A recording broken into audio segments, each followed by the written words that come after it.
pero hubo un inconveniente técnico con el Internet.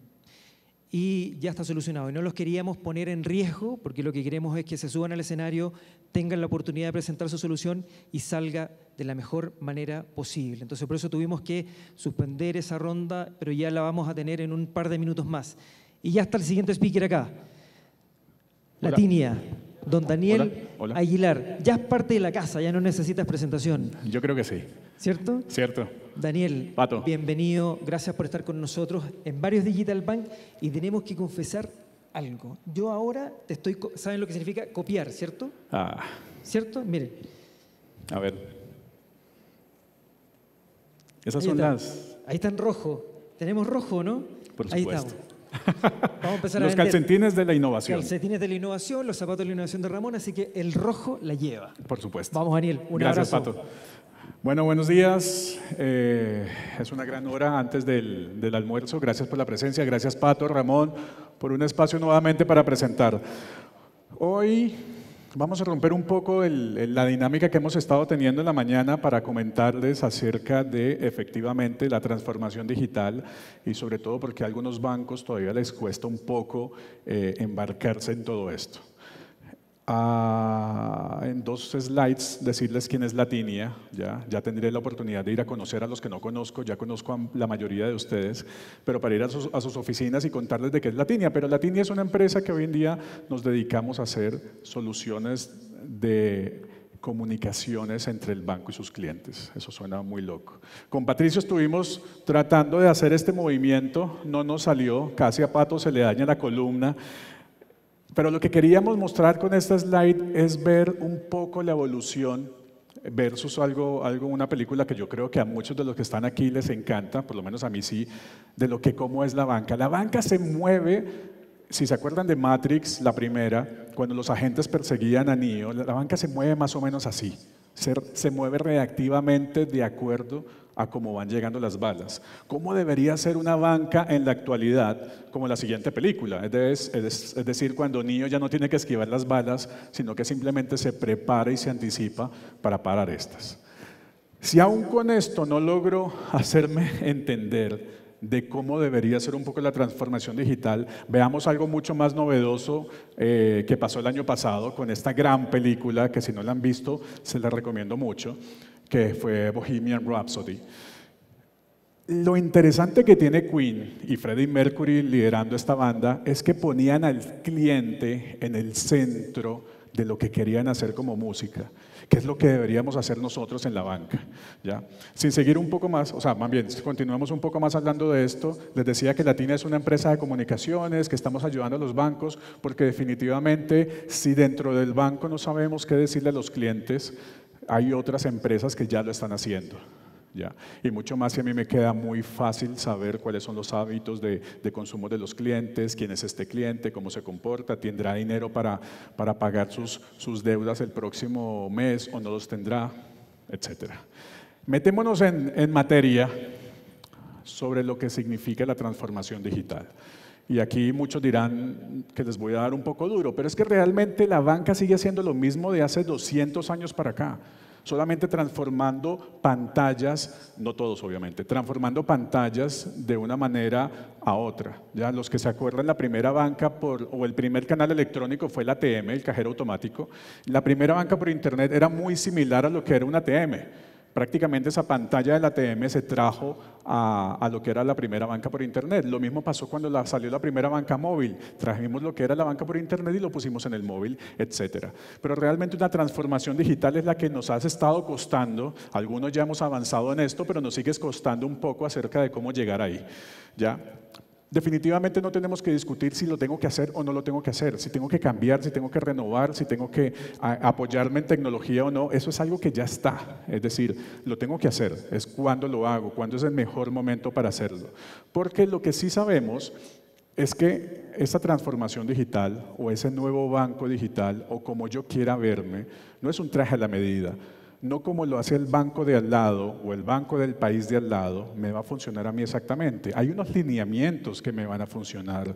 La tecnología es la misma, la omnicanalidad, la multicanalidad que era antes. Obviamente nos podemos basar en todo esto, Pero no es un traje a la medida, no es una fórmula exacta, pero tenemos que comenzar a hacer cosas para comenzar a hacerlo. O sea, no hay una pócima exacta, efectivamente, para poder hacerlo, pero hay tecnología que nos ayudan con esto, con temas de omnicanalidad, con temas de poder centralizar al cliente, con temas de conocer más al cliente, con temas de mejorar la experiencia, porque si hablamos un poco acerca de justamente de la experiencia de usuario, y que no se pierdan la charla de esta tarde de mi gran amigo y colega Álvaro Añón de Soho, que siempre me regaña cuando digo un poco esto, pero la experiencia del usuario es la punta del iceberg, es muy importante, es la gran diferencia es como dicen la mujer del César, no solamente hay que serlo, sino parecerlo, es la punta del iceberg, ¿ya? Es como le estamos mostrando, es la facilidad para que el cliente pueda comenzar a usar el banco, de cómo el banco se vende y se ve dentro de la comunidad.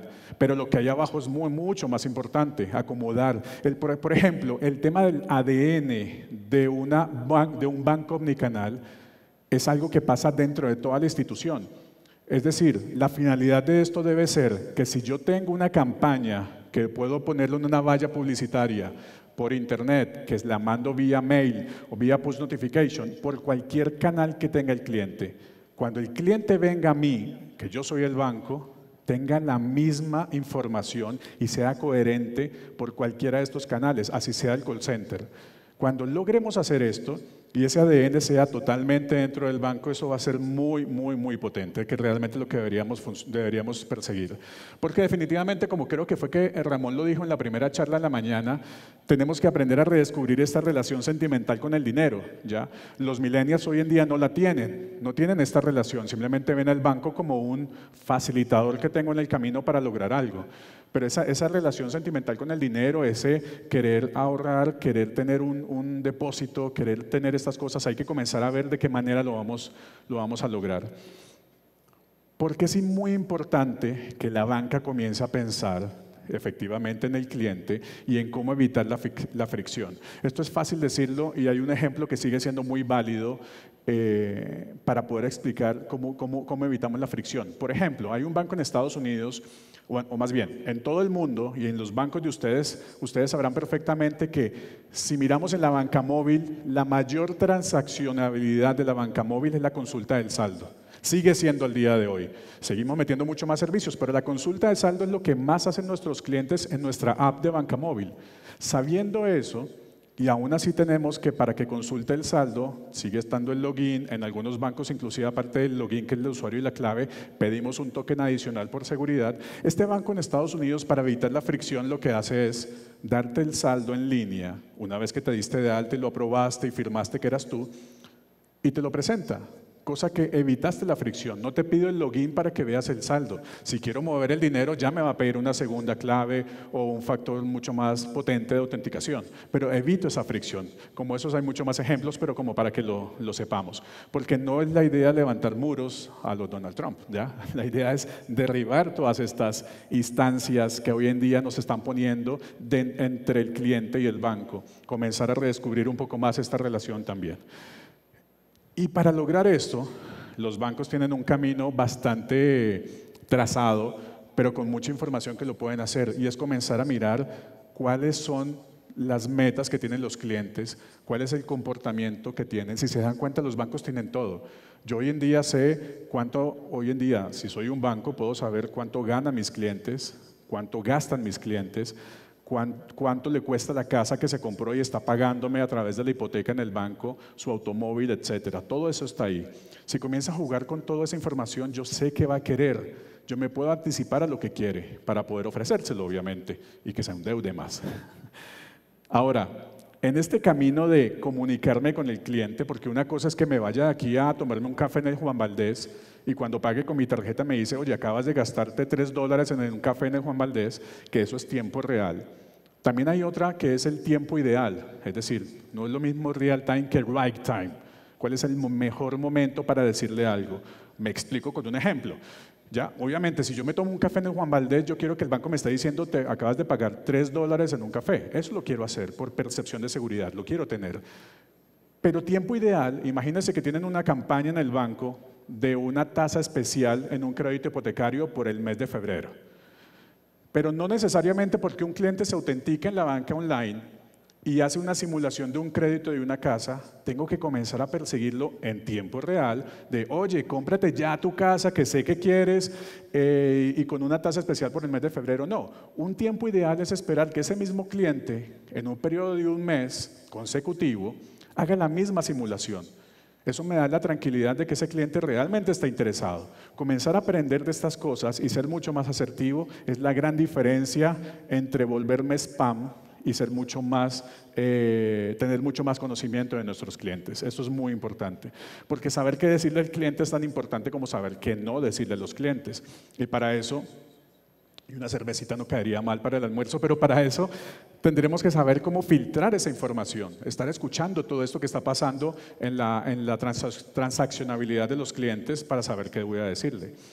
Ahora, si cambiamos un poco y nos vamos a la evolución de un concepto de los neobancos o los challenging banks, etcétera, como lo hayan escuchado, pero que finalmente son estos bancos ágiles nuevos o como veíamos en una de las presentaciones que se crean un banco al lado para poder ser digitales, porque cambiar toda esta industria y volverla digital es muy compleja en un banco. Entonces nacen estos bancos, estos nuevos bancos que están ayudándonos a llegar más a los clientes, que es muy interesante. Y de hecho es la gran importancia de que todos ustedes estén aquí, eso es muy gratificante, escuchando a las fintech que van a llegar para comenzar a mirar cómo se hacen las cosas diferente, cómo piensan de manera tecnológica y no piensan de manera financiera, no como un banco, sino todo lo contrario. Estos piensan exactamente así, ¿ya? Y van muy de la línea, y esta lámina sigue siendo muy válida, muy antigua pero muy válida, donde los millennials, que no son atractivos financieramente, porque si ustedes se ponen a ver un millennial, el millennial de hace 30 años dejaba mucho más dinero en el banco que lo que deja un millennial hoy. Entonces, ¿es atractivo? No es atractivo, pero es el futuro de la banca. Ese millennial va a ser un adulto y va a ser el futuro del mundo financiero activo en unos 20 años o menos, ¿ya? Entonces, hoy en día tenemos que saber cómo llegar a estos millennials. Definitivamente, para estos millennials, hoy en día, tener un banco junto con los challenger banks, con un nuevo banco, es como bajarme, si quiero comprar por eBay o por Amazon. Para ellos el banco es o me bajo el banco de aquí o me bajo el banco de allá, y el que me entienda y me dé la mejor forma de tratar es el que con el que me voy a quedar, porque es un tema de sencillez, no es un tema de apertura y no es un tema de cómo lo hago. Y estas empresas me permiten colocar mi marca ahí. Obviamente hay muchos que tienen el apellido Banco D, ¿ya? Y que hay una parte muy importante que hay detrás de esto. Porque si bien estas fintech son muy agresivas, piensan como tecnología, son muy disruptivas, no es un asunto solamente de tecnología.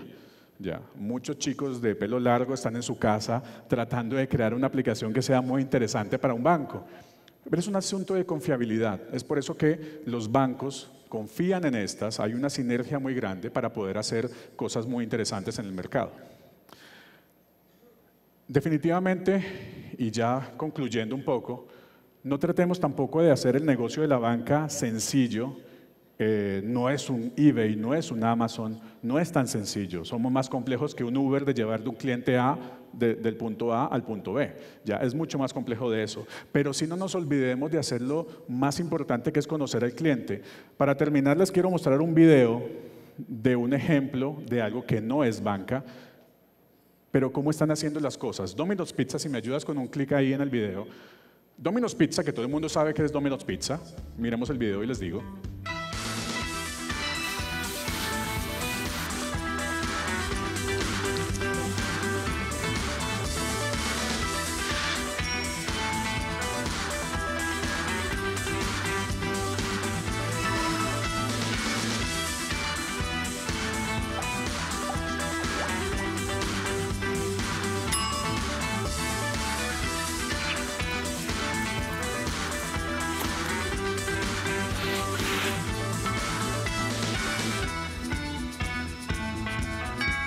Here's your Domino's Pizza.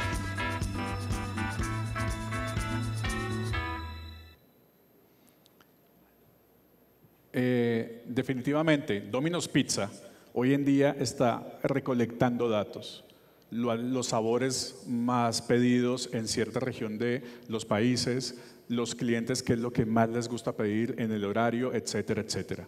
Ya hay bancos en Europa que están recolectando toda la data de lo que sus clientes están haciendo con sus tarjetas de débito, sus tarjetas de crédito, dónde consumen más. Imagínense qué podemos hacer con esa data y todo lo que podemos hacer en temas contextuales, sabiendo quién es este cliente y mucho más si ese cliente pertenece a la cartera de clientes de su propio banco. Eso somos en lo que traíamos hoy. Muchísimas gracias por su tiempo y volvemos pronto. Muchas gracias, Pato. Las mías están más bonitas, definitivamente. Bueno, yo te copié, por eso te digo. Es verdad. Pero la mía está mejor.